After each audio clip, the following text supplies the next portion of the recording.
Welcome to the Wild Rift European Championship. I am so excited to bring you another brilliant week of Wild Rift Esports, and we've had loads to catch up on as well.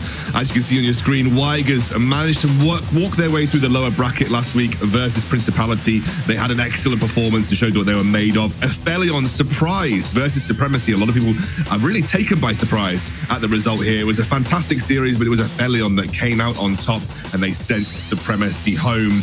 And we also had Blows versus Entropic. This is another surprise. Blows really came out swinging. The Spanish representatives keeping their hopes alive in the lower brackets, having some excellent performances all round, and they will be here to fight for another week in the Wild Rift European Championship.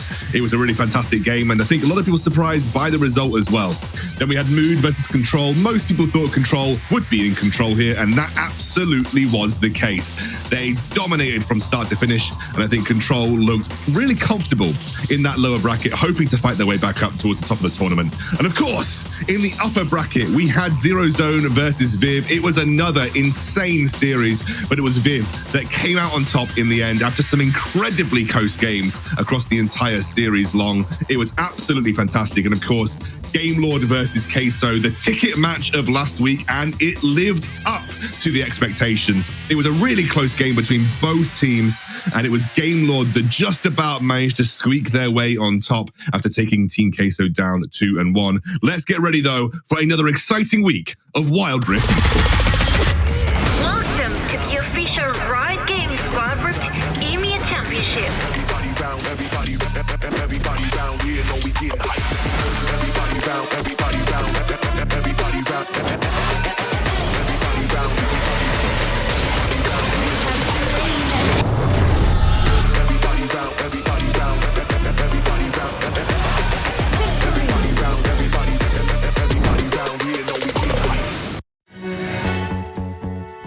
Welcome, everybody, to the Wild Rift European Championship. I'm Scoundrel. I'm joined by Hells and Stuart today as we've got some more absolutely banger upper bracket matches to bring you. Guys, how are you feeling? Hells, I'll start with you. Another great week of Wild Rift Esports, and today we've got some amazing games. Oh my god, I'm feeling absolutely amazing. You know, we're going to be seeing two titans match up today as well. NAVI against RIX Gaming. Super excited to see, especially after a new patch with all of the different kinds of changes, especially to the runes. Really excited to see what these teams are going to be bringing to the table, right? Yeah, absolutely, Stu. And while we have a look at the brackets, Stu, you can talk us through some of those amazing matches that we saw last week, as well as what we can expect this week too. Yeah, we saw the two Titans face off last week. We kind of have four Titans really in the tournament. We saw Game Lord take down Team Queso 2-1, but then this week we're starting off the week with an absolute banger. RIX.GG against NAVI, as Hells has mentioned already, but also Formulation against Team Dark as well, which I think will be a really close series in that upper bracket, and maybe one of the closest series we'll have this weekend. I think it's going to be a really insane set of games on the upper side of the bracket, but of course we still have our lower bracket teams fighting it out as well. Aphelion, Weigers, Blows and Control all made it through, but this is where the test for our lower bracket teams is going to begin to start. Queso versus Blows, a Spanish showdown on the bottom side of the bracket, and Zero Zone versus Control as well. Of course, those teams will be wanting to keep themselves in with a fighting chance to move on to the upper end of the bracket. Today, as we mentioned, RIX versus NAVI, an absolutely banger game. And of course, we then have Formulation versus Team Dark as well. So very exciting games in the upper bracket all the way through the day. Guys, I guess this really brings us on to predictions, and we should have a look about where the rest of our talent are predicting where these wins are going to go. I think there's a bit of a split on some of these series, but I think a lot of them are also relatively predictable. And we'll take a look now. RIX across the board, apart from Stress. Stress has just decided to go against the grain here and has gone for NAVI and Formulation, but the rest of us have gone for RIX and Team Dark. Hells, do you think that we're in the right, or do you think Stress might be upsetting us this week? So I definitely think RIX will win the first match. I voted for that one by far. But perhaps for the second series, Team Dark against Formulation, it's a bit closer than what the first game is going to be, we think. Of course, we only think that, you know, anything can happen. But I think I'm going to be right with my predictions. So are you guys. Well, we'll have to see. Stu, what do you think? Do you think that you're pretty comfortable with your predictions this week? I mean, I'm feeling comfortable, but obviously, as Hell said already, it's a new patch and teams have only had like a day to practice. So it's about who's able to adapt that quickly. And, you know, today could be the day for upsets. Who knows? We'll take a look at some of what you guys have been saying on social media as well before we get into the games. We've had a lot of interesting chatter on social media over the week. This was Redemption saying a shout out to my Spanish companions in my team. I think essentially he was kind of recognized in game, which is pretty funny. And he kind of realized he was on the Game Lord roster, and they kind of said good luck and I hope you have a good time this weekend.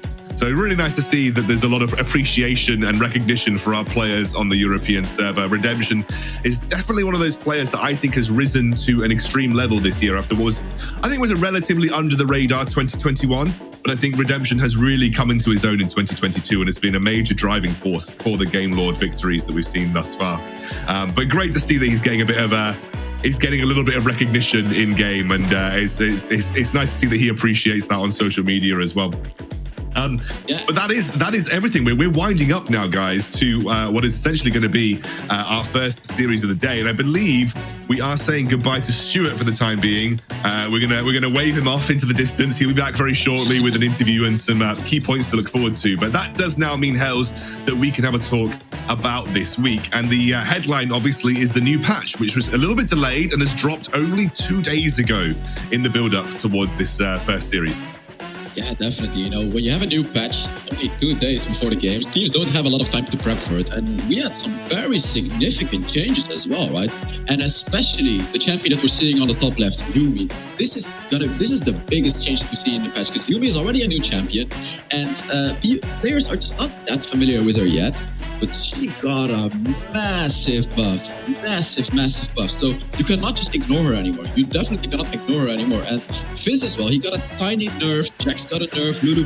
So it changed, the meta changed, and especially the rune meta as well.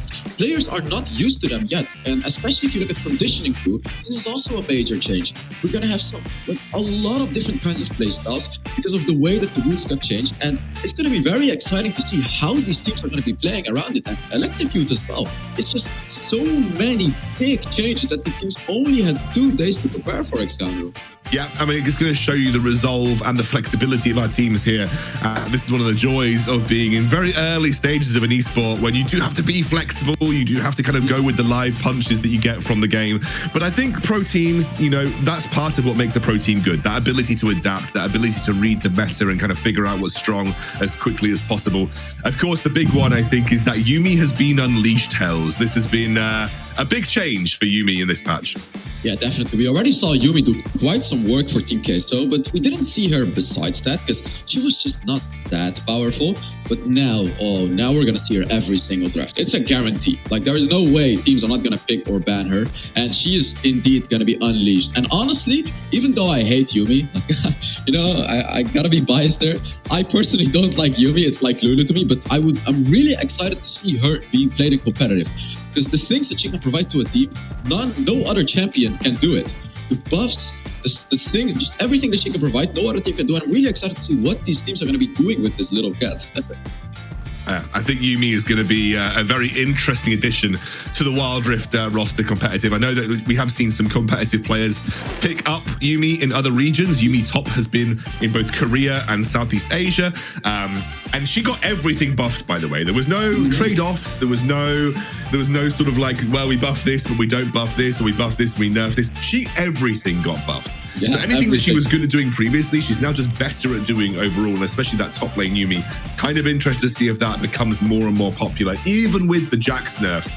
You know, there is some realm of possibility that we do see Yuumi played in some unique areas. Right, Hells, that means we're working towards our first game of the day, and that also means, I believe, we have an interview as well. So Stuart should be standing by. Oh, no interview yet. So we've been told that we've got to wait a little bit longer on that one.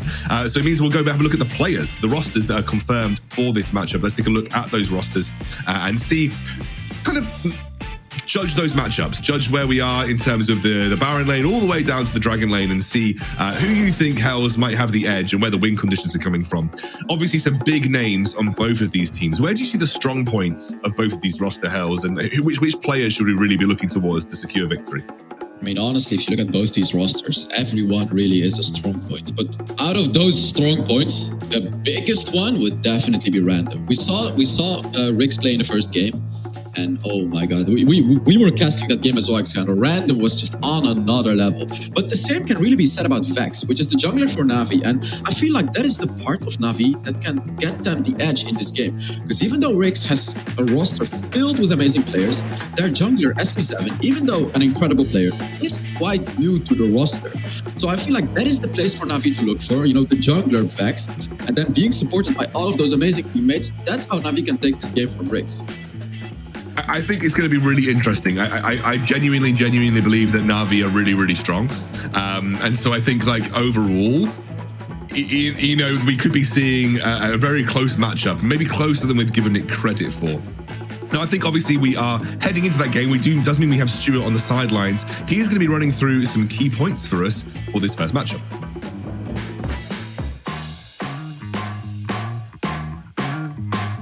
Thank you very much, Egscoundrel. Yes, we have the key points for first game or first series of the day. We have the Battle of the Titans. We saw already last week, Team Queso versus Game Lord. Now we're seeing our other two Titans, RIX.GG and Navi, go at it, which could be, for some people, the two strongest teams in the entire tournament. It's going to be very, very interesting to see who comes out on top. And speaking of the two Titans, you've got the new unique champions as well that all of these players play, you know, 10 players across the board. All of them have very unique champion pools, and a lot of them can play a lot of champions as well at the same time. So it'll be very interesting. We saw, you know, two unique champions from Snitch and from Yeku last week as well. So that'll be very, very interesting to see if they'll bring out something a bit different for this new patch. And then we talk about the early game rotations. Now we kind of struggled with this a little bit against Entropic, but they did come out on top in the end, with Vex going kind of clutching in the end on the Fiora. But we saw RIX.GG absolutely dominate. So it's all going to be about the early game rotations for these two teams and how they can get an advantage and try and snowball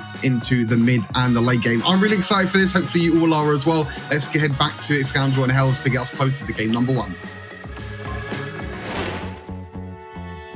Thank you, Stu. Yeah, I think you've really pointed out some important things. And I think one of the things that I think back on Navi was, yeah, they won versus Entropic, but Entropic made it really hard for them. And does that bode well for going into a team like RIX, who we hadn't seen much of them coming into their first game of the WREC European Championship, but when we saw them, they smashed it. Like, they really, really crushed it. So I think Navi are going to have their work cut out for them. For me, personally, Hells, I'm looking at Vex. You know, I want Vex to be the guy that's driving Navi here. I kind of touted him as one of my best junglers in the entire competition. And I think in the right situation, with the right resources, to me, Vex feels like the guy that could carry this game. Yeah, as I said as well, Vex feels like the guy. And last time we actually interviewed someone of Navi, which was Gao, and he mentioned that the reason that they didn't do too well against Entropic the first game is because they didn't have any warm-up. Now, I really hope for them that they had more than enough warm-up, because now they're facing up against RIX, which is obviously no joke, right? It's RIX Gaming. It's one of the, if not the best teams in Europe. So I really hope Navi is going to be prepared this time for this game, because we saw their second game. They were insane. They dominated Entropic compared to that first game. So I still feel like we haven't quite seen how good these teams are, but that's why we have the game of today. So it's going to be incredible to watch these teams play against each other. Hopefully we're getting into picks and bans relatively soon here. Obviously, that is where it's going to start, that draft battle. I'm really interested to see if the new patch has affected what is going to be prioritized by pros. Yeah. Will Yuumi just be a ban, like you said? You know, or we'll be seeing some different prioritization. I will say that we had relatively small balance changes in terms of the number of champions affected on patch 3.0b. So it was like, it wasn't as many champions as usual that were changed on 3.0b. I think there was maybe like 4 or 5 champions that got changed, right? Yeah, no real dramatic changes to many champions except to Yuumi, right? We got the Jax nerf, the Fizz nerf, we got some champions changed, but it doesn't really dramatically affect them, especially not in competitive. But the Yuumi one, that's the only one. And then there are other picks, right? And as we get into pick and bans, I talked about Yuumi, but there is other picks that are still insanely good as well, right? Like the Sat, the Camille, the Galio, the Orianna, etc. There is much more. And you only have 6 champions to ban out in that first part of the draft. So it's going to be interesting to see if they decide to actually ban out the Yuumi or ban out some of the other champions that's coming. Well, it's going to be a Corki ban here, so they're trying to limit Yekui and Hydro's ability to play pretty safe champions. But actually, you know, Corki has been a fan favorite. There's the Yuumi ban straight away from Navi. A red side first ban that always indicates that they think that champion's first pickable. They think that champion is strong, and they don't want to give that champion to RIX in any way, shape, or form. So that, I think, guys, at home, you're getting your indication about what the pro teams feel about Yuumi now that we're seeing the changes. The set comes through. The Jax is still a ban here for RIX, despite those nerfs to the attack speed. Interestingly enough, Hells, I had a conversation with myself about this on my video, and I kind of talked about the fact that attack speed is like diminishing returns, because there is a max attack speed that you can get to in League of Legends and Wild Rift. And so once you reach a certain attack speed, any more attack speed that you gain after that becomes diminishing returns, and you don't get as much value out of it. So like 20% sounds like a lot of attack speed. When you stack it on the rest of the attack speed that you pick up, it actually doesn't mean as much. Anyway, getting into maths, it's Fiora first pick, followed by a Garen first pick over the side of Navi. So Fiora for random. I mean, look, Hells, you've probably played versus Fiora, random's Fiora. I've played versus random's Fiora. I've seen you play against it. It's one of his best champions. I think you might have been in the game with me when I played against I was. And I got absolutely bodied. His Fiora is nothing to mess around with, although I say that SE7 has now potentially indicated that he might be taking the Fiora with a Darius pickup here. So Darius gets locked in. It might be a Fiora jungle. Very likely is going to be Doom playing Ziggs here. This is like straight out of the RIX playbook. This is a very, very standard RIX composition coming through now. Yeah, and I really like this RIX competition. And we talked about it, right? Navi is going to ban the Yuumi. And I want to give a quick tip, or not a tip, a quick fact to the people watching. Blue is the top 1 Yuumi in Europe. That is why Navi banned out the Yuumi. They don't want to be dealing with the top 1 Yuumi. They don't want to do that. And talking about this draft, I really like the direction RIX is taking right here, because they've picked the Fiora, they've picked the Darius, and they've picked the Ziggs. You have no idea where these are going. They can go anywhere. And if you look at Navi, they have a Lee Sin, who's going to be the jungler. They have a Rakan, who's going to be the support. They have a Garen, who's very likely going to be the Baron laner. So RIX knows which roles to ban out now. They know who to ban against, and Navi doesn't. So the draft has started very nicely for RIX. As you can see, they ban out the Orianna because they know Orianna can be picked in the Dragon lane or in the mid lane. They're taking away these power picks from Navi right now. So I feel that it's going to be much harder for Navi to pick 2 good champions at the end than it is going to be for RIX, example. Yeah, and they're getting rid of things like the Orianna. So like you said, the powerful mages that could be paired up with the Rakan on the bottom side of the map. Thresh and Galio get taken away here. So trying to limit some of these hard CC supports that we could see come through. And we're going to see a final ban here from RIX. It will be the Morgana. So the Morgana gets banned away. That's another powerful AP carry that you could have seen in the bot lane, sometimes in mid, although not as often, and maybe even in, obviously not support, because we've got Rakan already picked up here. So now, like you said, Navi are going to have that choice. They'll be revealing another part of their roster here with a final pick. But as you mentioned, they've already given quite a lot away about what they're sort of offering. Yeah, Navi is definitely going to be looking for some sort of a mage, and RIX knows that already. But Navi definitely has to look for a mage because they need it, and they actually choose to go for the Diana. So I feel RIX should have a counter to this, because Diana is a really strong power pick, and they chose to ban Morgana instead of the Diana. And we know that Diana has been considered as a very, high priority pick in competitive. So it's going to be interesting to see what RIX decides to pick against this Diana. Yeah, absolutely. I do think that the Darius is well placed this game. He's got a lot of melee champions to stack up on. He's got Garen, Lee Sin, Diana. I'm now saying Diana like you, Diana Kinnan. You're British. I'm from the Netherlands. For me, it's fine. It's my fault. I'm now copying Hells. I'm like, wait a second, Kinnan, you actually speak English. So Braum gets locked in here as the support for Clue. It's a very standard pick. And Jace, something that actually went straight through the ban phase, Hells, which is Jace, who was previously ban priority pretty much all the time.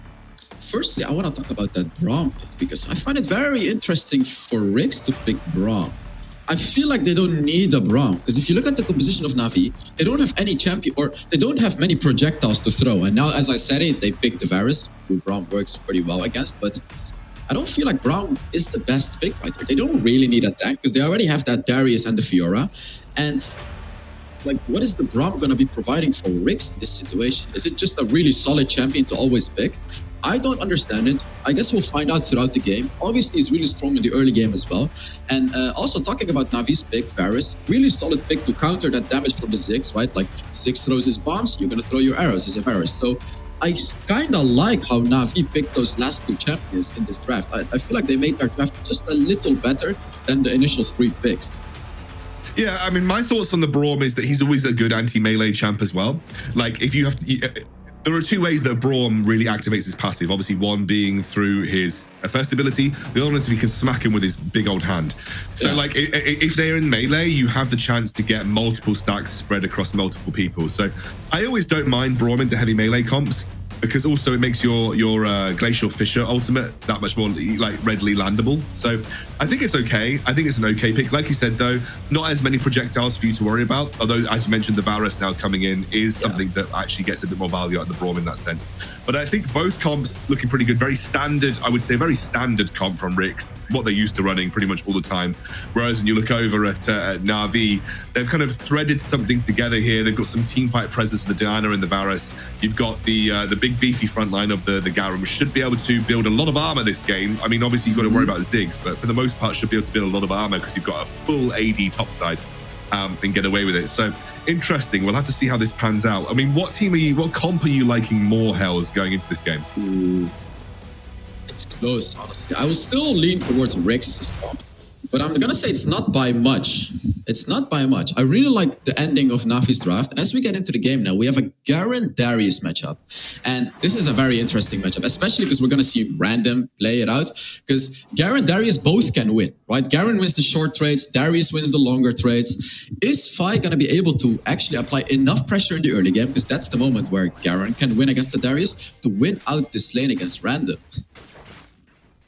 Yeah, I think you're completely right. And me and you will have played this matchup thousands of times. And the way that Garen wins is wait for grasp proc, bonk Darius on the head, and just hope that you run away. And usually that involves just trying to be a little bit conscious about, wait a second, we have a fight down bot here. That is an all-in level. Wow. How do you get away with that, man? Trades one back, but that surely goes over to Xiao, I think, who picks up the kill. That is a huge win for RIX. A level 2, literally, red buff into bot lane gank from Fiora. Oh my god, and it's crazy. Navi has a Lee Sin and RIX pulls off the level, or RIX pulls off the minute 1 gank against a Lee Sin. I mean, how confident do you have to be to do that against a Lee Sin, who is the strongest early game jungler in the game? And as we look into the replay, Fiora just coming in and they're going for it. Stunning the enemy with the Braum, slowing with the Ziggs, just getting 2 kills very easily. And sure, Navi gets a kill back. But it's totally worth it because I believe the Rakan got the kill as well, although I would have to confirm. But amazing start for RIX Gaming right there. And they're already 500 gold ahead. How do you get away with that in a Ziggs lane as well? I mean, SE7, I didn't see exactly what happened on the map, but SE7 must have seen a prime opportunity. Maybe they baited in Xiao with the engage, and then there was just SE7 waiting in the wings. But that was a pretty crazy early opening here for RIX against Na'Vi. And now that puts them on the front foot, especially SE7. Like, if you can snowball on a Fiora, it's really powerful in Wild Rift. Oh yeah, definitely, and that's what I meant as well, right? Like the Lee Sin is playing it passive now, and SE7 on the Fiora playing very aggressive. And I want to highlight Snitch in the mid lane as well. I've watched his stream a lot, and he's been playing that Jace in the mid lane a lot. He's doing really well with it. We're not seeing Jace being played a lot in the mid lane, more in the Baron lane. But as I said, Snitch is gonna pull it off in the mid lane. He's gonna be a very big threat to Navi right here. Although Navi does have the Diana, which has a bit better ganking potential, so it's gonna be interesting to see. We actually have a pause. It seems like one of the teams has an issue, Exxon. Yeah, I think I actually didn't even, you know what, I didn't even know you could pause Wild Rift games. But there we go. It's just going to wait to get that resolved as quickly as possible. Of course, we'll let you know. But I think worth to have a look at the game now from a wider lens. Kind of see exactly what we've seen in the early game. Maybe think a little bit more about win conditions for these teams as well. You mentioned, obviously, we saw that Darius trading back and forth. I think Fi is getting the slight upper hand, although I would say pre-5, it's much easier for Garen to get the upper hand versus the Darius pretty much in every scenario. So I think that's going as expected, even for random standards. But really, that bot lane gank is where we had all that action, all that spicy action where SE7 pulled off the gank down bot and managed to get a double kill out of it. What do we want to see the Fiora do now? Like, obviously needs to accelerate that lead, but how do we want to see SE7 work with that? So obviously, we've seen RIX play earlier, and the main focus has always really been random lane. We saw SE7 gank random lane a lot in previous game, and I'm pretty sure Navi was kind of prepared for that, right? Like they told Vi, be careful, You're very likely going to get ganked. And then SC7 just comes with the 1 minute gank in bot lane. So what's really going to have to be focused on is these mind games, right? You have to think, okay, what are they going to do next? Are they really going to do what makes the most sense? Or are they just going to do some crazy play, like a 1 minute gank in the Dragon lane? And I feel like RIX already has the edge in this game in the mind games, because they already completely outplayed Navi with the mind games by getting that early game in the bot lane. And it's like, that's what's going to make this game even more interesting to watch, because what is Vex going to do? What is Vex going to do about this? How is he going to approach these ganks, because he's playing Lee Sin? And how is he going to approach potential invades in the RIX gaming in RIX's jungle? Yeah, and I think specifically, you know, Lee Sin wants to be aggressive, like you mentioned. He wants to be the one that actually gets ahead of the gang. The whole point of Lee Sin is that his mobility and his dueling potential allows him to take on the 1v1s more readily and allows him to get into lanes more quickly, more so than any other jungler in the game. So, you know, we're expecting him to have had that kind of pace. One of the things that I will say is that a lot of pros, I think, believe that Fiora is a good matchup into Lee Sin. So maybe there's that kind of indication that this was a good pickup, and they kind of baited the Lee Sin pick early on, but then just basically switched Fiora into the jungle after seeing the Lee Sin. Because I think a lot of people do believe that Fiora is a good matchup into Lee Sin, just because if you time the riposte well, you can kind of negate the majority of Vex's damage. So maybe Vex just being a bit more conscious about the way he's playing, knowing that a Fiora is now fed, and also Fiora in general is pretty solid into those matchups. Yeah, exactly. You don't even have to block out Lee Sin's ultimate to kind of counter him with a Fiora, because if you just block his initial engage with the first ability, you already block out so much damage that your follow-up is just going to outtrade him, especially with your ultimate. And that is the whole power of Fiora. And right here, we're going to see Skau, who is the support, rolling all the way to the Baron lane. And actually, interestingly, Clue is following him up as well. And we may have a gank right there, but everyone is switching lanes, and this is happening before the first dragon. And to explain why they're doing this is because Doom is going to be able to push out the mid lane faster than Snitch, so they can actually have lane priority compared to if Snitch would be matching up against the Varus. So they're switching lanes so they can push out the waves and roam around to the Rift Herald or the Dragon. And both teams are doing this rotation perfectly. Yeah, that's I think this is a common tactic that we see pretty much all top-level pro teams do right now. It essentially shifts into a 1-3-1 really early on into the game, because as you mentioned, a lot of bot laners are prioritized right now for their ability to wave clear consistently. So you essentially put them mid and it unlocks your support. And I say that we have a big engage, but it's a 3v3. A great ultimate from Diana buys some time for Navi, and they walk away with a kill, already having rotated Hydro down. That man might now set up the first dragon of the game, easy for Navi. Yeah, Navi setting up Clue to become a clueless support on that Braum right there. He just hit a random ultimate right there, not really providing much value in that teamfight. And even though the engage was good, the follow-up was even better. But both teams want to fight right there, Excandro. They want to fight for it, and they're going in straight away, straight onto Navi Fi. He just about manages to get away. A beautiful disengaging ultimate from Hydro, and it stops Random from capitalizing. That is a great hit back from Navi. They get the dragon, they walk away, and they're actually got a bit of a gold lead to work with now as well. Yeah, Vex just snatched away the dragon right there, engaging with the Lee Sin, boop, smite, and out. They were able to disengage. Gold count, or the gold is the same. RIX has been able to keep up the gold count because SC7 actually pushed out that bottom wave, made Navi lose some gold, but Navi got that dragon. And now it's the turnaround of the games, right? Navi's like, hey, we can actually win, we can do this. And they found opportunities to get the edge in some of these fights. And this is very important, right? The moral has to be high with these teams. Now they both know, hey, we can win this game. And that's what's going to make it even more exciting. And we have a fight. We have a fight again. The tower dive comes through. Vex just about manages to get away.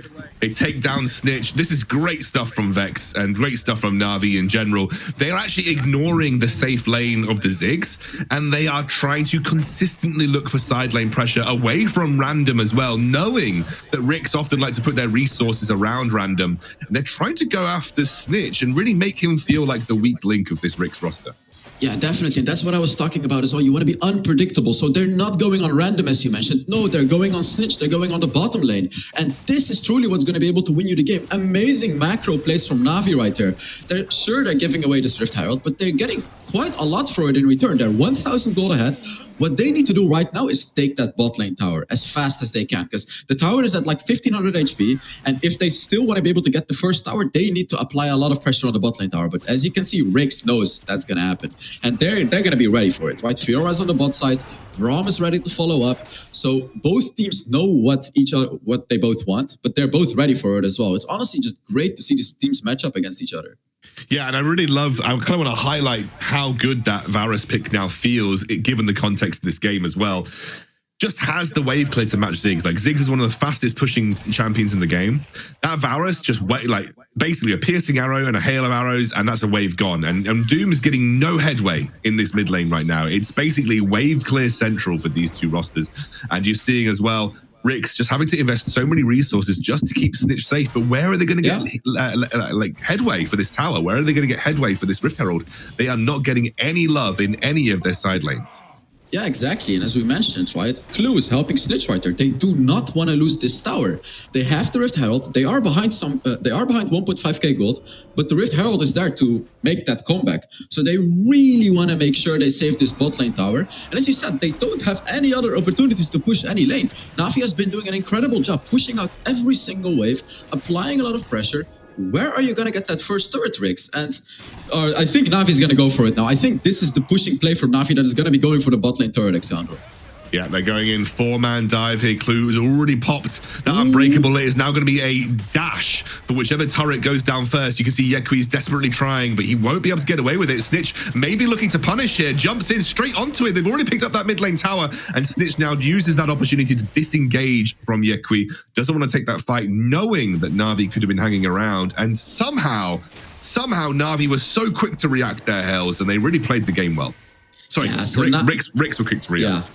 Exactly, that's what I was going to say as well. Navi was going to make the power play right there, but RIX was ready with the Rift Herald in the mid lane turret, forcing Navi to go back. Because if Navi would have gone for that turret, RIX would have just gotten 2 turrets in the mid lane, because the Rift Herald would keep pushing. And if no one is defending that, RIX is going to get 2 turrets. So amazing counter play by RIX right there, seeing that Navi was moving to the bot side of the map. This is also the vision game, because as you can see, there is a ward in that bush right there near the mid lane, and we have a fight. Well, we did have a fight, and Clue's dead. Have a fight. He's already dead. Already gearing up for the Dragons. Second of the game here, and it's Navi who once again managed to make a pick before the Dragon even becomes relevant, and now have that opportunity to just go in and secure that second objective. It has been in the name of the game for Navi to play around these Dragons and set up properly for them. It looks like RIX are happy to try and opt into a 4v5 here. I mean, random man just stood there, flashes away, somehow gets away with it, but gets bopped by the Garen ultimate. Here comes Clue with the teleport. Was that teleport worth it? That's an 800 gold investment right now from Clue, just to go for that teleport to stop a Cloud Drake going down. Random maybe bought a bit of time there. Very interesting approach from RIX right now. They desperately want to hold on to this Dragon, as they've invested so many resources to stop it from going down. You can see that Navi heading back over to this Dragon now, trying to take it. As we have the rest of RIX coming in, you can see they want to force this fight. Does Random have teleport? No, he doesn't. But they've done enough to force Navi away from the Dragon for the time being. Yeah, definitely. And honestly, I really feel like the Braum is going to be useless in these fights. Braum is really not providing any value in these team fights. And it's not because Clue is not playing it right. It's just because Navi doesn't really have to deal with the Braum. They have champions that can just dive right through the Braum. And right here, we can actually see RIX is trying to take this Dragon for free. I think they might get away with it. The back timings were a little awkward coming out from Navi, but they may get punished for it with the rest of the fight, as here goes Vex, jumps in, doesn't quite find the kick that he wants. In the meantime, on the front line, Random locked up by himself. A huge ultimate from Diana, and the exhaust had already gone down, but Random still going. It's a 2-for-2 overall, or a 1-for-2 rather, as Random is the only casualty. They take down Vex and Yekui in the same time. This now might mean that RIX can get a double whammy objective. Bit of a win from them after what was a bit of a shaky early game. Yeah, and the thing that happened that fight was that Random was able to get 2 or 3 stacks on Darius for free. As we look into this fight, he was already able to get 3 stacks, even 4 stacks on the Garen without getting low. Unfortunately, he got exhausted and changed his because he was in a 1 versus 3 situation. But this shows the potential of RIX Gaming's composition. If they are able to buy enough time for Random to stack up in these team fights, he's just going to absolutely hard carry the team fights. And we saw him do it before. And this is going to be the game plan for RIX. But Navi has really good tools to shut it down. Oh, no. What a guess from Xiao. Just literally blind into the brush. Wow. Don't think he really expected them to be there, and immediately popped the charm to make sure that he could convert on the kill. Brilliant play from Xiao, just to even go for the attempt there. Yeah, Clue is having a really rough time in this match. I believe he's 0-3 or even 0. Yeah, I believe he's 0-3 in this game right now. It's going to be really hard for him to provide a lot of value in this game because he's just very behind. He's going to be very squishy. It's going to be under-leveled, and he really needs to get something back. He really needs to be able to get some kills, get some assists, farm up, because Xiao is going to have more gold than Clue right there, and he's playing the Rakan as well. So it's going to be interesting to see how RIX is going to be playing around that round, because I still haven't seen him provide any value during this team fight. It's gone. Yeah, I think it's been difficult for Clue so far. I think mostly because he's kind of been caught out by himself for the most part, though. I don't really think he's had... I'll be fair to him. I don't know if he's had massive opportunity to show the value of Braum, because for the most part, he's just been getting killed by himself before the team fights have even broken out. So I think we have to... Let's wait and see. Maybe a couple of team fights around the upcoming objectives, he'll get a bit more value out. Yeah, and I also want to talk about some of the summoner spells, which is Exhaust. We have Exhausts on both sides, which I really like, honestly, especially the one on Doom. If he gets dived by the Lee Sin, by the Diana, by Garen even, he can just exhaust that champion and make the 1v1 a bit easier for him. And same on the opposite side, Hydra with the Exhaust, if he gets fully engaged by the Jace, by the Fiora, by the Darius, he can just exhaust that champion and buy a lot of time for his team. So I really like the pickups on these summoner spells by both teams, especially on the Dragon laners, because it's going to be very good in certain situations in this game. We'll wait to see now. You can see that Yakui's overstepped, forced to flash away randoms there. Oh, he has to use 2 abilities to get it eventually, but now there is no recourse for Yekui. He does have the backup of his team, so it was a really nice stasis to buy enough time for his team to react there. Lots of flashes on RIX burn for what was actually a good trade overall for Navi. Yeah, that was a good trade indeed, and Navi have all their ultimates available, and we have another engage here, Excalibur. Attempted to pop the grand challenge onto 5 at 5. Very happy to just wave the Fiora off. Too tanky to really get much work done in that situation. And you can see now the rest of Navi posturing around Baron, but I think it's very unlikely that we're going to see an attempted Baron take at this point in time. They are not strong enough. And even with SE7 showing himself on the bottom side of the map, it would be a difficult take overall versus the Ziggs. It would be a difficult take to take the Baron, but they can take a fight. Navi has all of their ultimates available. They have a lot of summoner spells as well, compared to RIX Gaming, who have already used up 3 ultimates. And as I say, Ziggs' ultimate actually recharged up, and all of the ultimates are recharging up. So Navi kind of missed an opportunity to take a fight. RIX Gaming was missing 3 ultimates, but Navi didn't take a fight. And now RIX have their ultimates back up again, and it's going to be a fair fight again. And it's not even going to be a fair fight, because RIX actually drops the Rift Herald to apply pressure on the top side, as well as pressure at the Dragon side. Yeah, they're going to drop that on top side of the map. That should net them a free tower, and especially with the ability to just zone and delay with Ziggs, we could be looking at a Rift Herald that's going to get a significant amount of work done with a wave that I think is actually going to stack in favor of RIX as well. If you look, the Rift Herald is working his way through that wave. He'll be absorbing a bit of the damage, and he should be able to build up a significant wave, pushing into maybe even that tier 2 tower. You can see, I think RIX, they know that, and they're not going to overcommit to this Dragon at this point in time. We'll have to see how the fight breaks up. A little bit of a grouping up for RIX on their red side jungle entrance, and now Navi not messing around. They want to get straight onto this Dragon. Yeah, and RIX first had the advantage in the Dragon, but now it's Navi, but a fight is inevitably going to happen. Yeah, and Random immediately gets locked up, but that actually was a really good disengage coming out from Clue. Managed to get some work done, but a massive ultimate from Diana straight into the middle of the fight, and everybody getting torn apart. You can see the Doom desperately trying to bounce his way out. Vex finds his way onto the fight and manages to get there with a Sonic Wave, a red team double kill, but SE7 is hunting them down. Doesn't want to get too far into the fight, though, and will just end up backing off. It was a very even affair, but Navi just about manages to get out on top. Massive ultimate by Doom, massive ultimate by Yekui, massive ultimate by everyone. What a crazy fight. Both teams just showing their powers. But we have a crazy 1v1 against the Fiora. And here we see the power of the Fiora as well. Oh, that was close. That one was close, but there we can see how Fiora can counter out that Lee Sin, right? Lee Sin goes on the Fiora, Fiora uses her ripos, but now we look back into the fight, and I want to highlight the ultimates, especially the one from Doom and from Yakwi. Also from Hydro, by the way, but firstly we see Doom's ultimate, which is gonna happen in a few seconds, and just take a look at how many enemies he hits with it. He throws it in the middle of them, absolutely destroys the Rakan. Then we get an amazing ultimate by Yakwi, hitting 4 people, and then after that, Varus as well, following up with his ultimate a little earlier, and look at this, it's just so close. Both teams picking up those kills, and Vex cleaning up afterwards, abusing the power of Lee Sin in those situations. Just both teams showing their power, showing that they're very close to each other.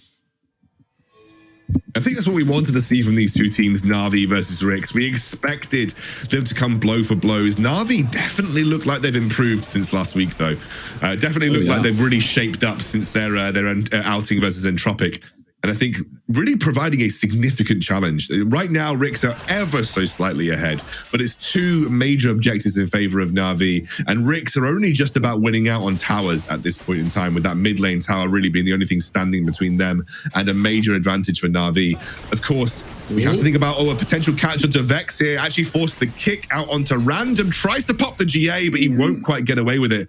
He's at 1 HP. I know, literally that safeguard gets him out. Vex's GA will stay intact for the time being. Great wave management by Na'Vi, by the way. You can constantly see that bot lane is a real nuisance for RIX. They have to send someone down there all the time to deal with it. Yeah, definitely. And another thing that I want to talk about is Doom on the Ziggs right there. He's reached the level 13 point, and he has some items to provide ability haste. We saw him use his ultimate a few seconds ago, and it's already 75% charged. So yeah, Fiora going on the Garen, probably not going to get anything out of it because it's a Garen. But Ziggs, or Doom already has his ultimate ready on the Ziggs, and this is a power that Ziggs has. He can just abuse that in the late game. He can abuse it. He can constantly throw it around, constantly poke around the enemy, and get away with it because he's just going to have it up for the next fight again, Alexandro.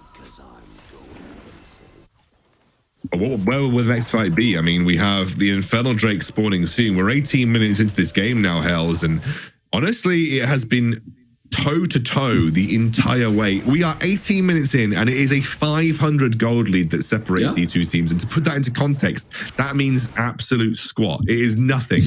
Really means nothing right now. You can see the Vex hanging around randomly in this. He's waiting for the Rift Scuttler spawn. He wants to have that resource available should that Infernal Drake come to light in the next few minutes. He wants to have at least some vision on the area, scout out where vision's going down, but also just have control of probably the most important objective around that river area in the next sort of coming minutes of this game.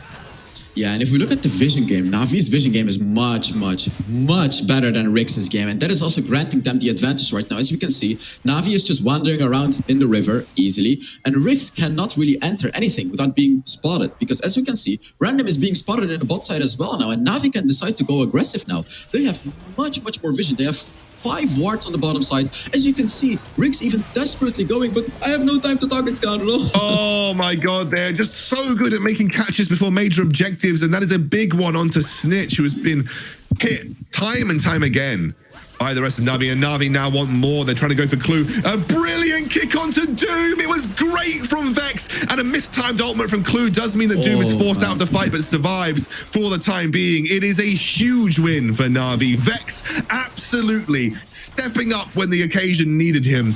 Brilliant kick. Exactly, and this is what the vision game does. RIX had no idea what to do, and they go in again. And they go, I think Random's just dead. RIX put under the gun here by Navi. They're a bit of a split in terms of what they want to achieve, and they will trade for Doom. Should be able to get this Baron. A couple of low members here and there, but realistically, this will be the objective that goes in the favor of Navi, and RIX will take a tower for it in response. Whether SC7 can get more out of this, I don't think so, but nonetheless, it is a big win for Navi. Yeah, and the vision game, RIX was desperate right there. They were absolutely desperate, trying to face check bushes, Doom using his ultimate to check whether or not Navi was rushing down the Baron, just wasting all of these resources. Meanwhile, Navi knew exactly where the members of RIX were. They knew how to counter it, and the amazing engage from Vex, which pushed Doom right in the middle of the team. Just Navi really setting up all these objectives perfectly, and they're actually trying to go for this Elder Infernal Dragon example. They have the death timers to work with right now. They don't have Yakui, but we're going to see some teleports coming through. Was this an overreach from Navi? It is a low HP dragon. Can they keep this alive with the double teleport coming through? I'm sure Yakui will have his own teleport to work with. That was enough to stop the Dragon going through. I liked the aggression, the decisiveness from Na'Vi, but didn't quite manage to have the time to make it work. Yeah, but they also wasted some of the gold from RIX Gaming. We shouldn't forget about that, right? When you sell an item, you lose 30% of its gold, and they forced Doom, and Doom sold another item yet again, by the way. So they actually wasted quite a lot of gold from RIX with that tiny little play right there. Potentially even 1500 gold, and we have another engage. Kick onto Clue. They're trying to punish Vex for it, but he will not be able to, as SC7's now the target, has to use his Proto Belt to get away. Vex, time and time again, finding picks through extreme mechanical capabilities, and there is nothing that RIX can do it. Do you know what? I'm gonna do a direct meme here. Assassin Dave. This is why Lee Sin is picked for late game. This is why Lee Sin's good, as the engage comes through from the Diana, the teleport coming through as well to back him up with Phi. And RIX are just being battered from engage after engage after engage. They cannot compete right now with Na'Vi. Wow, and this is what we talked about. Vex on that Lee Sin, just in the early game, sure, didn't do too much, but the late game, look at what he's doing, and RIX is desperately going to try to take this Dragon. Dude gets it! He outsmites Vex with the ulti. They're just going to desperately try and get themselves away from the fight right now. They know they just need to hold on. Yekwi dives in, uses the stasis as Doom buys time. SC7 takes one. Is he going to take two? He's going for it, but there's the Guardian Angel. Na'Vi, their dreams, their hopes shattering in front of their eyes as SC7 riposts, dives back into the fight. Snitch trying to do it. He takes another one. He's got Snitch jumps in. I can't believe what I'm seeing from RIX right now. It's absolutely disgusting as Snitch somehow finds his way back into the fight. Clue buys some time. Doom. Oh my word. What have I just seen? No way, Xgarro. What happened? Did the red team ace? Did RIX just ace Na'Vi? Are they gonna finish the game? They just won. They won a game that was seemingly lost. They won. They just won. Unbelievable. Unbelievable. Doom stealing away the Dragon. Need to tap the Nexus. Didn't even need to tap the Nexus. The minions did the work for them. I can't believe what I just saw at the end of that game. That felt like it was doomed. That felt like it was like they lost the Infernal, but Doom steals the Infernal, and you could just see it shattered the ranks of Na'Vi. They had no idea what they wanted to do after that fight. They thought, like, obviously, whenever you lose an objective that size, your immediate response is, sugar, we better like fight. We better force the fight in that situation. They tried to force the fight. We have a look at some of the replays in the early game. It was really much, Na'Vi controlling the pace of the game here. Yes. It was all Na'Vi. The whole game was Na'Vi. Throughout the early game, mid game, late game, it was pretty much all Na'Vi. They were, not quite dominating, but showing that they had the edge in this game. And they were also showing that in the late game, we're going to destroy you regardless. They won the vision game. They won the macro game. They won the lane pushing game. They won every single game in this game. But then they lost the most important one, which was the Elder Infernal Dragon, which was snatched away by Doom, which I'm sure we're going to be seeing in the highlights as well. And they just straight up lost the game. That truly shows how punishing a game like Wild Rift can be when you have a game-ending objective like the Baron or the Elder Dragon.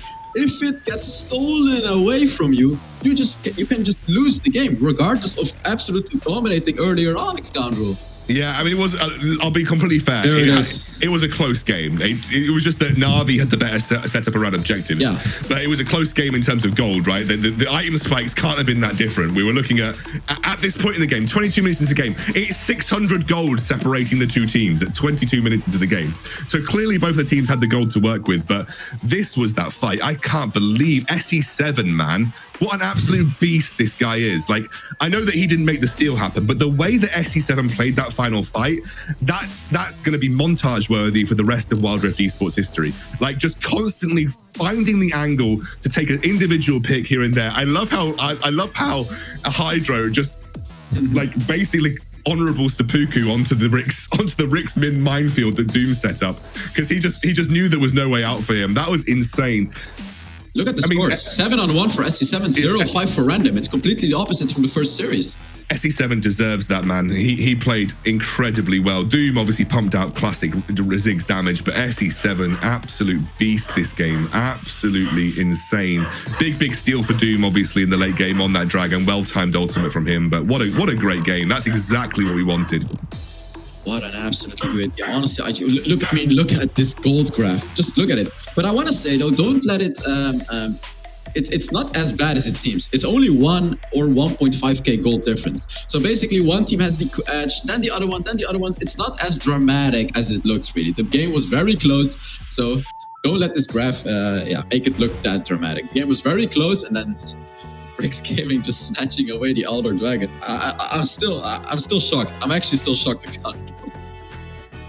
I barely know what to say. I think I need a breather. I think you need a breather. I think everyone needs a breather. So let's take one. We'll see you soon. Oh, wait a second. We've got player of the game, actually. I was about to get ahead of myself. I was what is it going to be? Mental. But I think we know what the player of the game is going to be. Let's take a look at that player of the game. It's got to be the Elder Steal into what was just an insane fight by SE7. Yeah, definitely. So let's take a look at it. And yeah, it's the Elder still. And right after the Elder got stolen, it felt like the souls from NAVI got stolen as well, because they just desperately wanted to look for this fight, as you can see. Doing a pretty bad dive into RIX, and then SE7 on that Fiora in a 1 versus 5 situation. Getting a kill, surviving, and getting another kill as well. And that's Snitch from the backline shooting us like, just look at SE7, the mad lad in a 1 versus 4 situation, getting a kill and getting away. Sure, he died, but he was able to proc 2 more Guardian Angels as well, and just RIX Gaming finished the game, man. Unbelievable. Absolutely. I want to give credit to Snitch and Doom, by the way, especially to Doom. I think Doom played that fight really well as well. But they were hammering in artillery. On wherever SE7 was, they were hammering in shock blasts, hammering in bombs, and just making it difficult to navigate those fights for NAVI. So really well played by RIX overall. But of course, that early game, maybe something to look back on in their series, and maybe look to see if they can get much better grip on the game, because NAVI could have very easily won that if it wasn't for what was an insane final team fight from RIX. But now I need a breather. Now I need to take a little bit of a step back and think about what's coming in that next game, because it was a long one for Wild Rift's standards on that first game of the series. We'll see you very shortly.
we ready?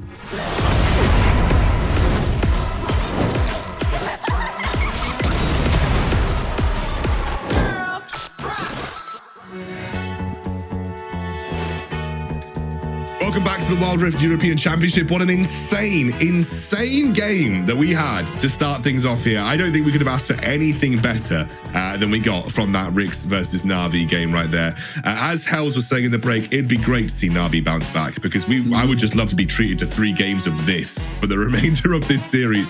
What an insanely awesome game, and what a way to demonstrate just how awesome Wild Rift Esports can be as well. It was tooth and nail all the way through. Hells, now you've had a time to think about it and process it. What are you feeling? What am I feeling? I mean, what am I not feeling after that game? That was crazy. That was crazy. I absolutely loved that game. Just so high level. The game was so high level, right? Like you can tell when a game is like super high level or just normal high level. And we've had high level games, but this was next level. We can clearly see, these are the titles. These teams are going to destroy any of the other teams because the gameplay that they just showed today is just absolutely amazing. The macro game and just everything. So that's what I'm feeling about this game right now.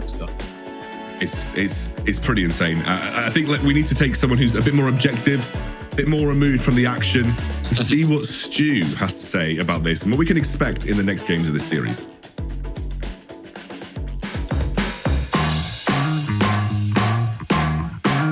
Thank you very much, Egg Scoundrel. Yeah, what an absolute crazy first game. Throughout the whole game, it was just so close to goalie. But I want to go back to all the way back at the beginning, at the draft. I want to talk about the RIX.GG's AP priority. They picked Ziggs in the first rotation, and they were banning out the AP dual lane carries for the side of NAVI. So they were kind of forced into this Diana Varus composition, which did work quite well for them. But on the side of NAVI, they were focusing more on the supports. We're picking Rakan and also banning out the supports away from Clue. And then we have the focus around the dual lane. This whole game felt like it was just all across the dual lane. Random and Fee both just on an island in the top lane this game, and all the action was on the dual lane, whether it was that level 2 gank, whether it was them trying to NAVI trying to shut down Snitch as well in the dual lane. It was just absolutely incredible, and the setups around objectives. NAVI played it really well as setup, so they were kind of first on the page. They were able to catch out Clue as well on multiple occasions, but Doom in the end, he might not be able to hit smites when he's played in jungle, but put this guy on Ziggs, he can use his ultimate and he can take the objectives and win the game for his team. So that's my key points. Back to Scoundrel and Hells for what's going to be an exciting game too.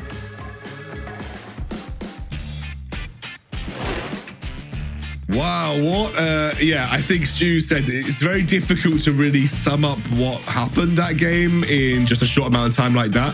We really need to see how it's going to pan out in the draft phase. I think also then see how NAVI and how RIX maybe adjust their approaches. I think NAVI had the good approach in the early game, but it was just a problem of capitalizing on what they were able to achieve. Whereas RIX, they were really good at just cross-mapping and taking objectives where they were losing out on other areas. So even when we saw 3 or 4 man dives on Snitch, it was always something that RIX was doing elsewhere that was keeping them level and keeping them relevant. And that relevancy is what allowed them to compete for things like the Elder Inferno later in the game. Yeah, exactly. Even though NAVI seemed to have the advantage, RIX was always able to make a comeback in gold. And also, RIX was able to maintain more turrets than NAVI. RIX was constantly pushing those turrets with the Rift Powers as well.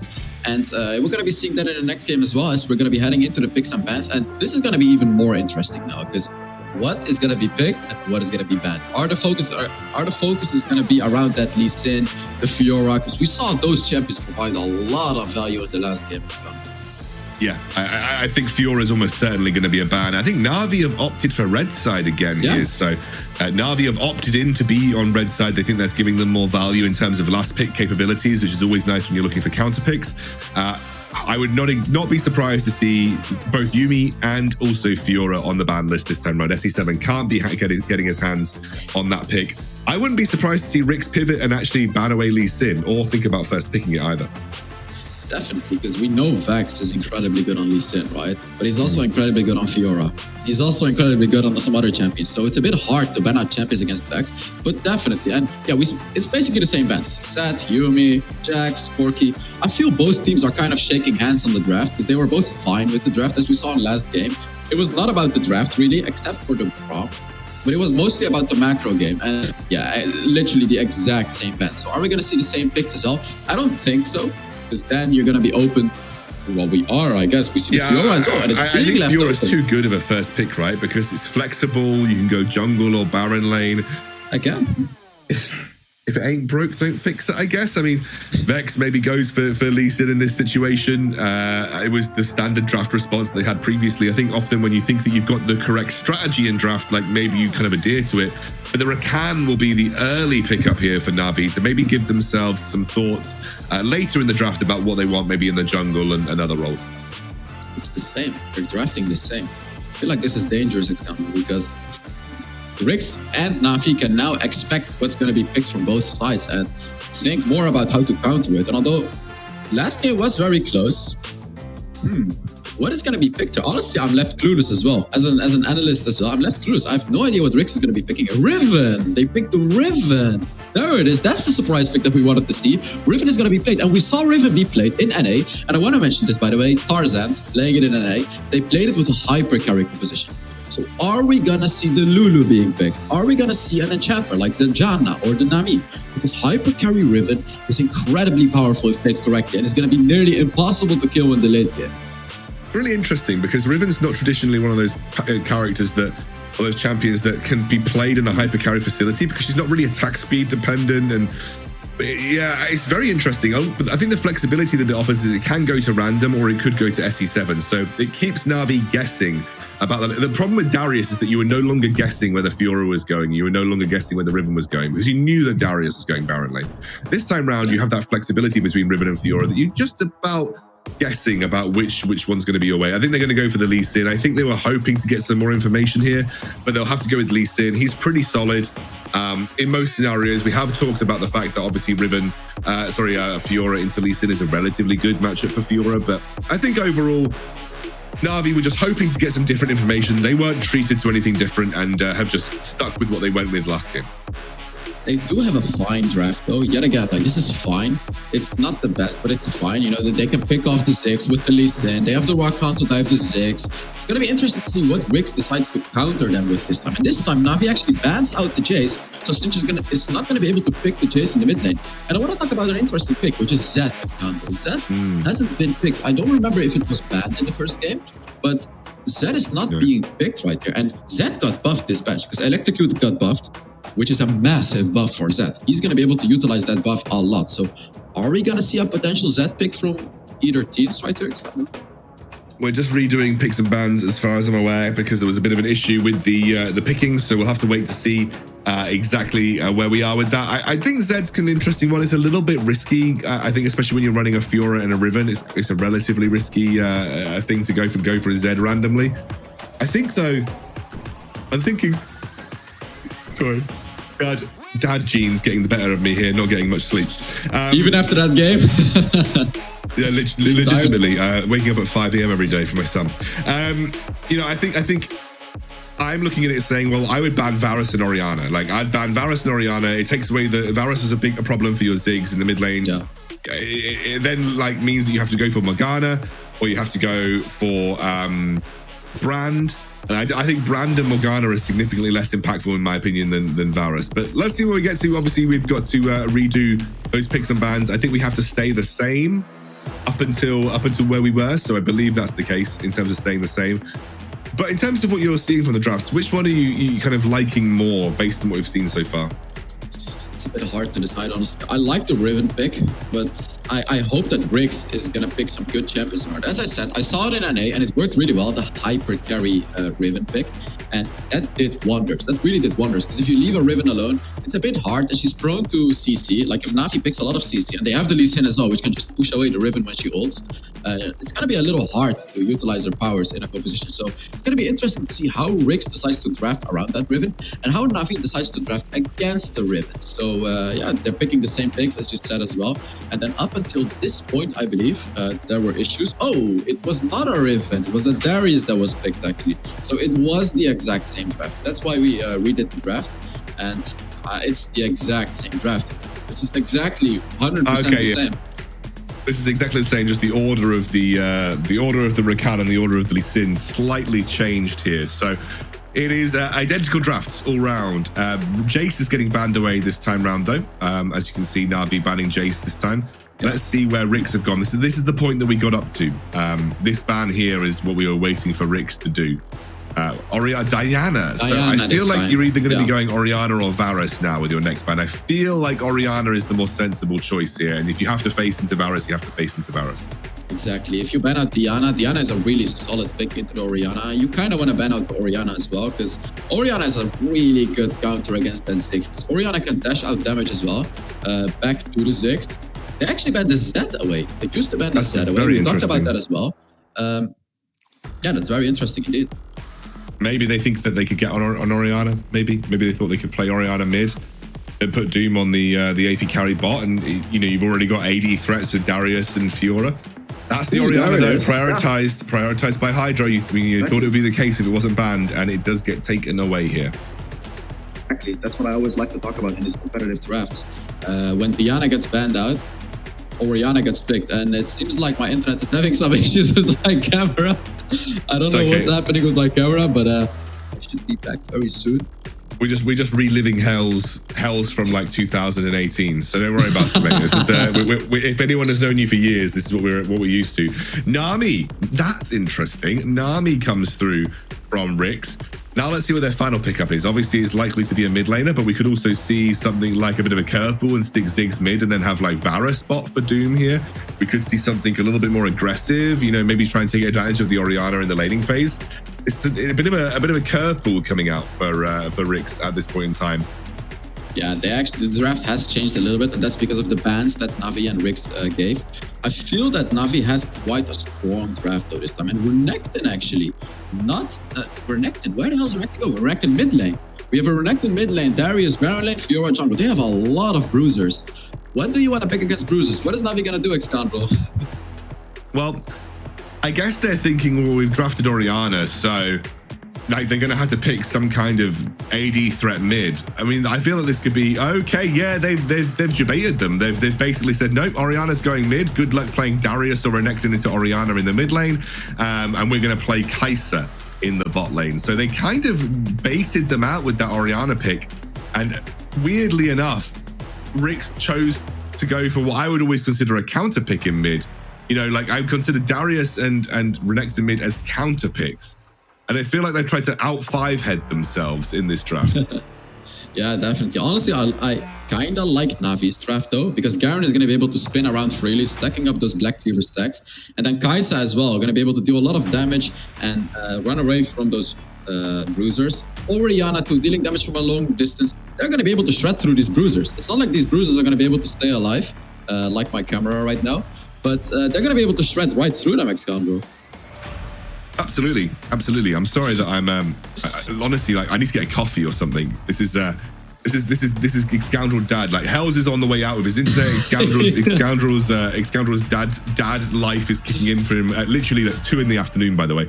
Anyway, second game in this RIX versus Navi series. I'm really excited about this one. I think we've got an excellent game on our hands, as we saw from the first. And maybe Navi can level this series out and bring us to 1-1 so that we have that all-important final game of the series to play as well. I want to keep seeing Wild Rift like this. The teams that are playing right now are absolutely insane, and some of the plays they're making are just incredible. So really, really interested to see how this game pans out, Hells. And I'm kind of I feel like I'm favoring Navi a little bit. I think they really played that draft well, and I do feel that RIX for some reason tried to draft counter in mid when they didn't even know what was going mid. So yeah, really, really well played, and we are into game. So RIX versus Navi. It is Renekton into Orianna mid. It's not the best for Snitch. He has to be super careful about this matchup, even though I think Renekton in general is a super powerful pick. You can see he will have to be and will be zoned away by Yekui. And in the bot lane, it's Doom and Clue, Navi and the Nami. And Doom just been able to trade back nicely against Hydro. Hydro steps up on that Kai'Sa and will get punished with a bomb to the face.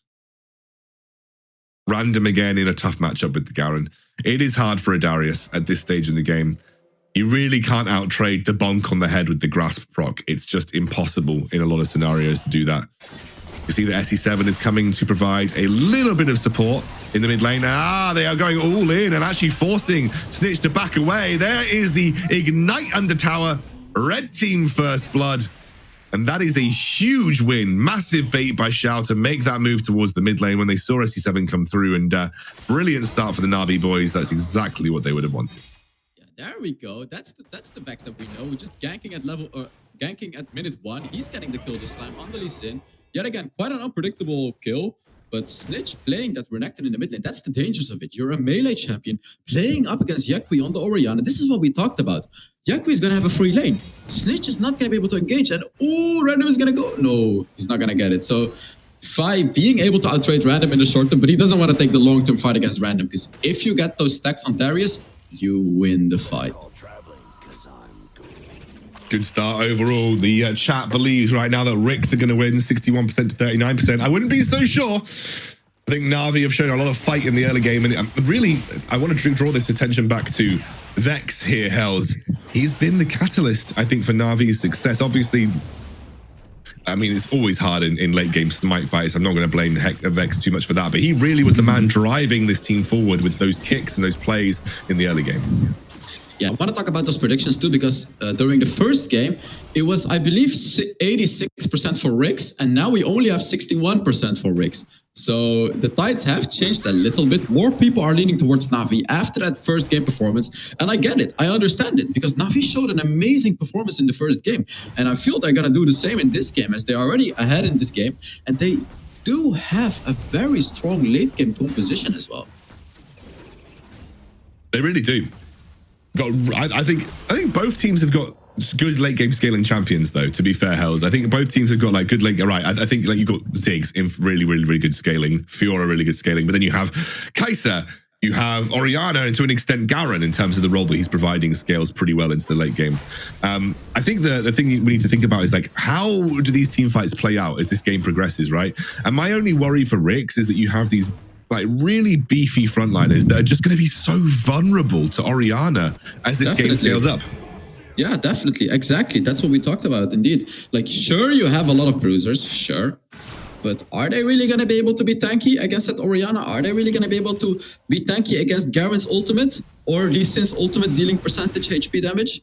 No, they're not. Same to Kai'Sa. Kai'Sa's passive as well, deals percentage HP damage. And if Kai'Sa goes for a Runaan's Hurricane, in the mid-late game, they're just going to be able to shred right through those Bruisers X-counters. So I honestly really feel like Navi has outplayed RIX in the draft, but RIX still has Doom on the Ziggs. And we know what can happen when that happens, right?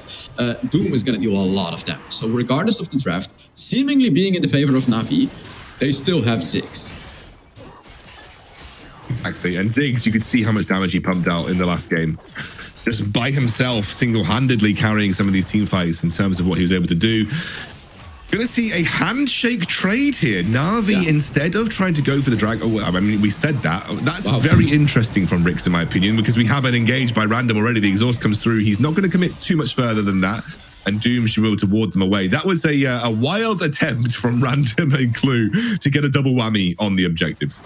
Yeah, definitely. They just shook hands. And I feel like RIX doesn't really want to deal with Navi's team fight in the early game, especially with that Lee Sin. So they just took the Rift Herald. They want to get an advantage in one of the lanes. And it's going to be interesting to see which lane they're going to do it. I really think they're going to do mid lane, because mid lane is the most important turret. And now especially because you have the Renekton in the mid lane. He already has a rough matchup. He's 500 gold behind on Yakui, because he's playing against the Orianna. So I really feel like RIX is going to look to get that mid lane turret, just to be able to push the Orianna back a little bit. Obviously, the RIX strategy has been utilizing Doom to kind of make those minion waves, especially mid and top, in a good state so that they could potentially take objectives. I think something that we didn't get to touch on because of the action in the last game is, if we think all the way back to that Rift Herald play around the Dragon that set up a really nice push in the top side of the map, that came back to haunt Na'Vi in late game, because by the time that the Elder went down and that team fight concluded, the inhibitor had gone, and there were minions knocking on the Nexus door that RIX was able to basically win the game off straight away without even touching the Nexus.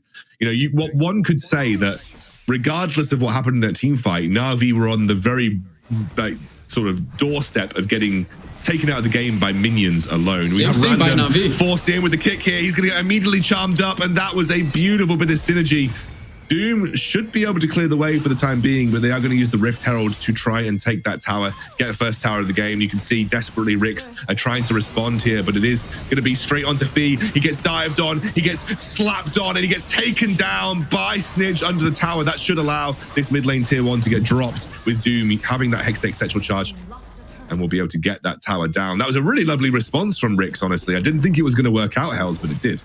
Navi did the exact same thing as they tried to do in the first game, which is trying to apply pressure on the lane and take that first turret. They did get a kill in the Baron lane, and they did get the turret, but RIX indeed answered quite well to it. And although they did have to use the Rift Herald for it, they got the mid lane turret, right? And Navi still comes out on top.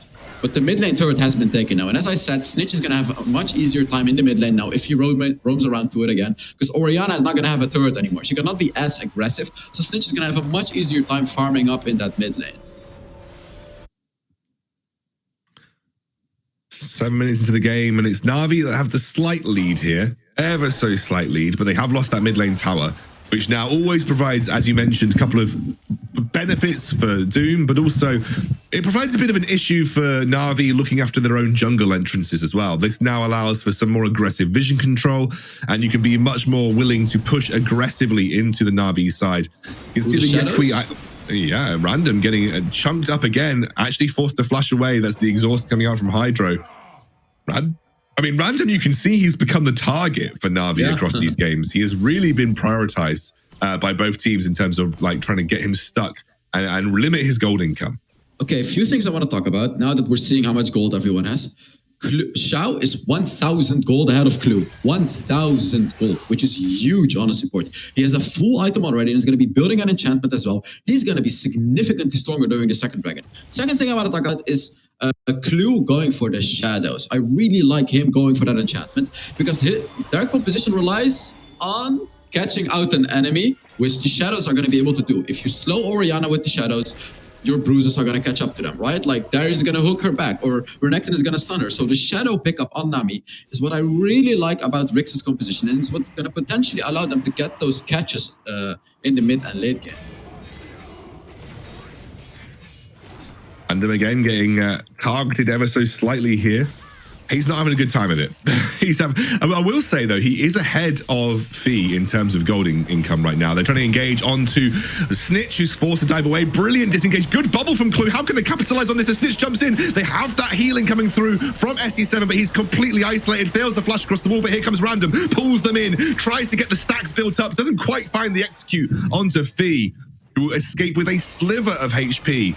But somehow RIX again pull that situation out and are now taking down their second dragon of the game. Yeah, no one has ultimates available left. Vex is desperately trying to go for this. They're actually coming in with the teleport, and this may go to their favor, X-Scoundrel. They may, but they actually get it smited away. Flashes across the wall. Random now probably... Whoa! Did they just let... No. He's going to get taken down. Surely going to get taken down. Tries to heal up. Can't quite make it happen. Doom might have enough in the tank to clear this wave mid, and actually the best response that I think Navi have got is to go for that second Rift Herald. Go for that second Rift Herald. RIX has gotten 2 dragons already, and they've gotten Rift Herald, so Navi is in a bit of a tight spot, even though they're actually 2,000 gold ahead. As we look into this replay, Snitch actually going in and taking up a lot of damage, doing a great job with that. Clue doing a lot with his abilities as well. Just RIX really playing this fight very well. Meanwhile, Doom is standing in the backline, dashing out those bombs, dealing a lot of damage, and while it is not that much damage yet, this type of team fighting is what's going to get RIX through the late game. It's keeping Doom safe, using Snitch to go in and tank up some damage, and then using some of the other bruises to tank up some damage as well. That's what's going to win them the game. Random chasing down Fee once more. Warded away by a Sonic Wave. You can see Snitch is going to give up that bot lane tier 1 for the time being. It's 2v1 down there. And actually, because of the resources thrown on that bottom side of the map, it is going to be the second Rift Herald that's now started, and I think eventually taken here by RIX. So Navi just slipping in terms of global objectives. They still remain in top when it comes to... oh, wait a second, though. Trying to go straight on to Clue. Clue does get focused down. Doom trying to buy some time. Doom does buy some time. And Clue manages to escape in this situation, forces the flash out of Vex, who's now over the wall, but here's Random. The blast comb! And I think Vex is going to drop here. He'll go down to SE7. Wait, I want to talk about that, X-Scoundrel. Do it. SE7 used the blast comb, the red fruit, to proc his riposte to stun Vex. Oh my god, if you can get a replay of that, that would be amazing, because Vex knew that Lee Sin was going to use the blast comb. He blocked it with his riposte and he aimed it in a certain way to still be able to hit Vex with it, and he stunned him. What a crazy play by SC7. It may seem like a subtle play, but that was absolutely crazy. He just did it perfectly. And RIX just somehow keeping themselves in the game. That was a very aggressive play by Hydro onto Doom. Procs the Blade of the Ruined King, but I'm going to give credit to Doom where it's due. Some of these satchel charges in both games have been absolutely excellent. Just gets himself out of danger almost every single time. Let's take a look back at that, Hells. Yeah, definitely. As you can see, he stunned him with the riposte. That was just amazing. He stunned him with the riposte. Just SC7 showing class on that Fiora, showing what he's built of. And yeah, we have Random here potentially looking for an engage, and he wants some blood. He didn't taste blood in the first game because he was 0-5, but now he's looking for blood, Scoundrel. He's absolutely out for blood right now. And I think deservedly so. He's had a rough couple of games in this series. He's really been sort of, I think, focused down by the Na'Vi roster. Fee has consistently picked what I like to call a neutralizing pick as well. Like Garen is just such a difficult pick to play against because it's just so difficult to punish a Garen in lane. If he doesn't want to interact with you, he doesn't have to interact with you. And that's been something that Random's been struggling with, I think. Just, you know, Garen is like a brick wall. You really can't punch through it that hard. It's been like a brick wall. It's crazy. He's just not dying, really. He's just playing the game, tanking up some damage, soaking up some damage, and not really dying. SC7 is truly the only one that can chunk him down fast with those true damage procs. And then in the late game, obviously, Doom is going to be able to deal a lot of damage as well on that Ziggs. SC7, again, kind of the hero of the RIX roster in the previous game, along with Doom. They really single-handedly pulled a game back from the absolute edges. Now, Xiao, they knew he was there. They saw him walk over the walls. They're going to try and get straight onto Clues, force the flash across the wall, uses the disengage. Great bubble as well. Straight on to Yekwi, who gets dropped down, and now Hydro uses his ultimate to try and escape the grasps as SC7, but SC7 finds the kill. A double kill for him, and the dunks start coming through. RIX have done playing around. They're done messing with Na'Vi, and they're out for blood as they push them back into their own base on the eve of the third dragon.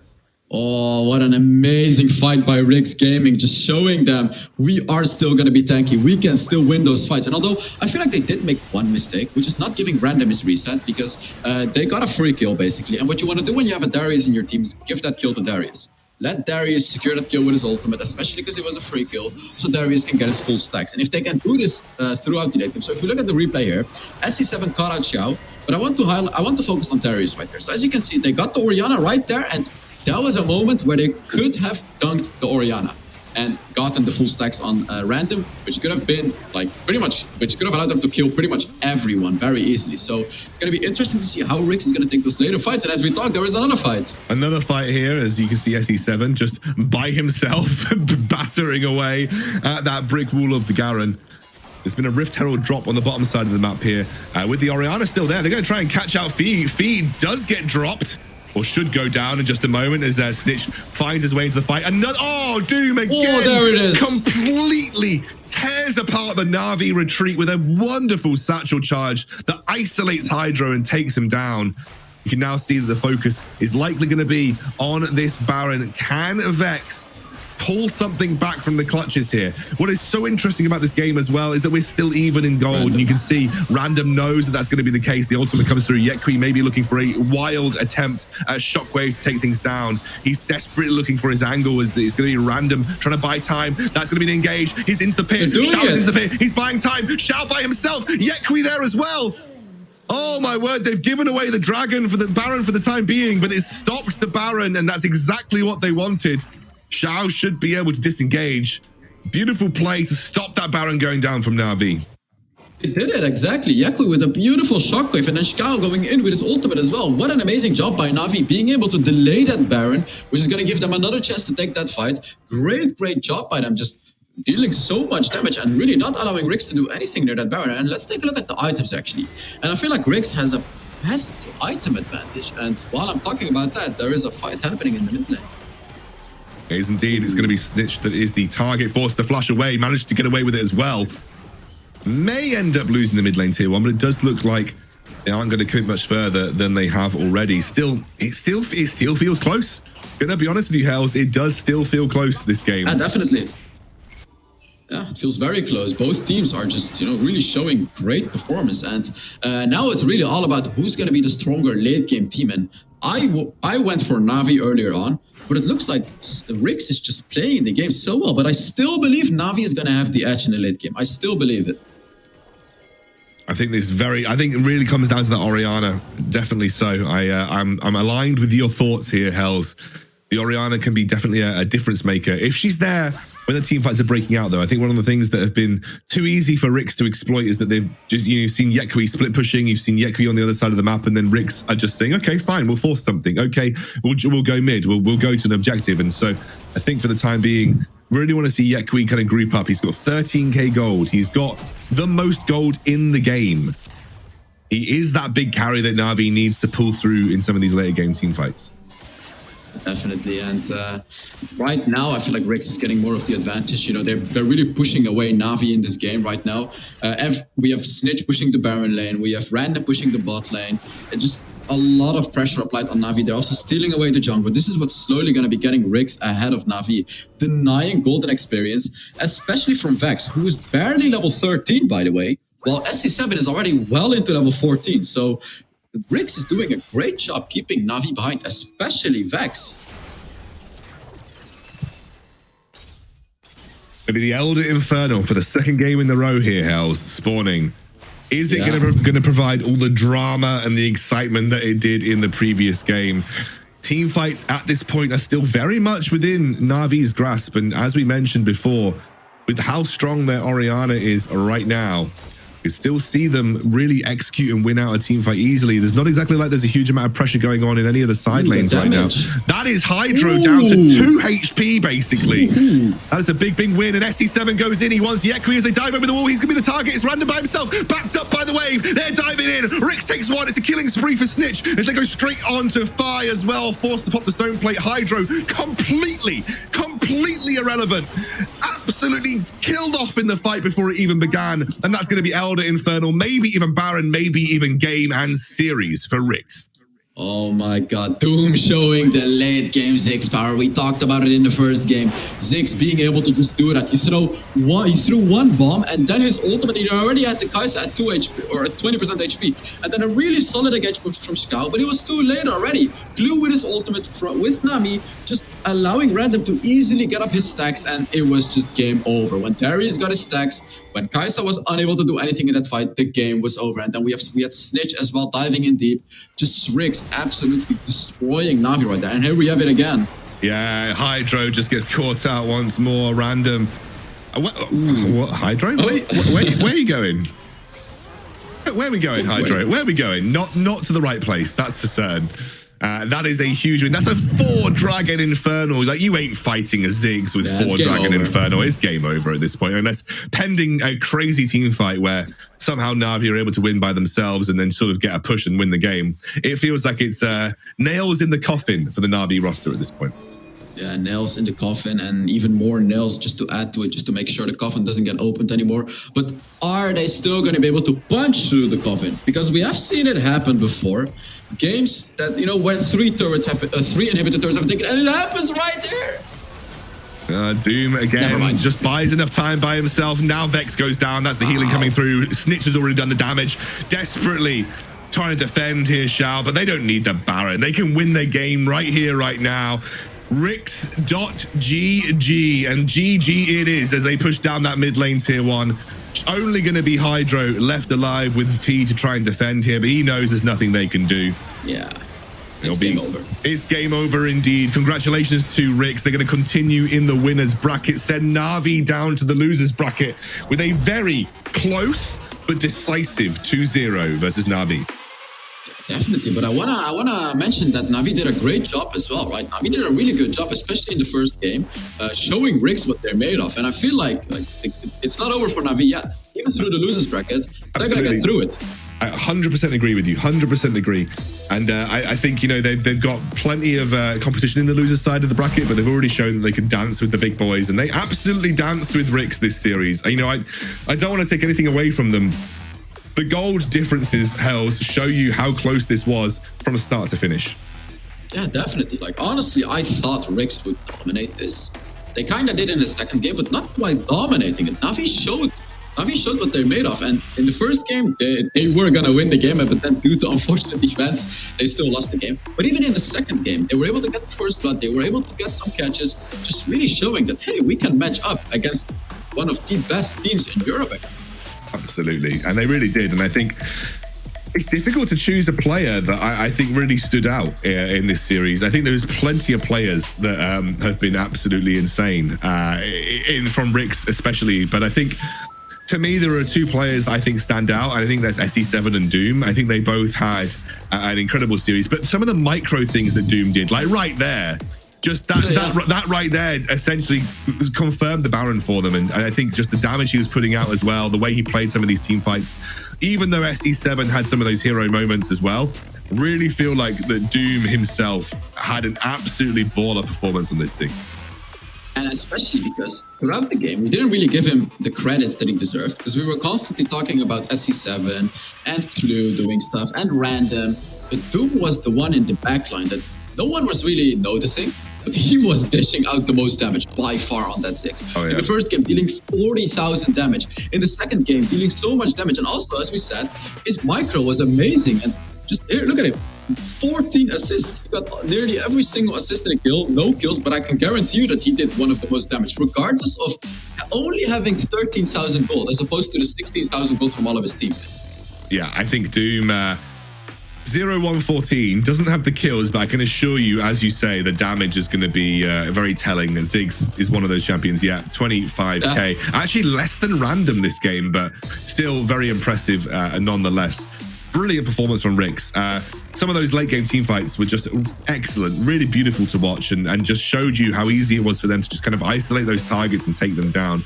I do want to really stress though, the 2-0 does not do this series justice. Like we were looking at 20-minute games where the gold levels were absolutely like equivalent. This as well. Yeah, this the gold levels. And you could see how even it was. It was below 3k even up until 15 minutes. And obviously a series of events just allowed RIX to rocket that. But up until 15 minutes of the game, we were looking at like minimal gold difference between these two teams, Hells. Yeah, definitely. And honestly, I really want to talk about RIX, because the beauty of RIX is if one player doesn't perform, the others will, right? First game, Random didn't perform as well, but the others just absolutely hard carried it. Second game, Doom didn't perform that well. I mean, he still did, but he didn't hard carry, I guess. That's what you can say, perform well. The rest did, right? There's always going to be someone that's going to carry you when you play in the roster of RIX, and that's what really is their power. You cannot just shut down one lane like they tried to do in the first game. You cannot just shut down Random and then have the others do nothing, because the others are going to carry the game then. Yeah, absolutely. And I think, speaking of the MVP, I believe we're currently deciding on the MVP for that series. If you had to make a choice, Hells, who would you choose? I would choose either SE7 or Doom, honestly. I would lean more towards Doom because of that Elder Dragon steal, because that was the whole thing that won them the game, basically. Even though it was, you can kind of say that it's luck. But before talking about the MVP, we're going to be heading on to the play of the game, and it's going to be an interesting one this game is going. Oh yeah, I think there's too many things to kind of think about, but I think that fight around Baron for me was a really big one. I know it looks like it's that fight towards the end of the game where you can see Hydro was already taken out of the fight, Hells. Yeah, when Doom did that initial ultimate, just getting Hydro. Look at him. Hydro has 20% HP. He didn't do anything this fight. And this is what I mean. Like, we didn't really talk too much about Doom, but this was Doom's fight. He won them this fight. He basically made it a 5 versus 4 before the fight had even started. And that is the power of Ziggs. And it's crazy to see how hard he was able to abuse that power in this game. Absolutely. And I think now we can have a look at who is the officially selected MVP for this series. I think it was a bit of a toss-up between Doom and SE7, but let's see. Drum roll, please. I think it's going to be Doom. Because we see the Elder Dragon. With the back of that Elder Steel, like you said, it was a huge win for him. He played a really good series. Yeah, he played a really good series, right? Besides that Elder Dragon steal, just look at this here. He catching out enemies, triple kill. Like, that's the beauty of Ziggs. You won't see him do it, but he's doing it all from the backline. He's doing all the damage, all the slows, everything. Just crazy, really crazy. And I feel like they're gonna have to ban away the Ziggs from him. But see, the problem is, we've seen him stream, right? He plays everything like this. It's not just the Ziggs. He plays every single champion like this. So absolute MVP in this game, and I'm sure he's gonna get many more MVPs in future series as well. Absolutely, great player, and has that game knowledge that jungle provides as well to ensure that he's making the correct decision most of the time too, just innately. That is our first series of the day done, a 2-0, and it was a great series nonetheless. It felt like it could have been an easy 2-1 either way, to be honest with you. A flip of a coin on some situations in those games, and either team would have come out on top. So fantastic series. I think it's thoroughly deserved the airtime that it got here, Hells. I loved every moment of it. Let's go to a quick break though. When we're back, we've got our second series of the day. We've got the second series of the day. We've got the another awesome series coming as well.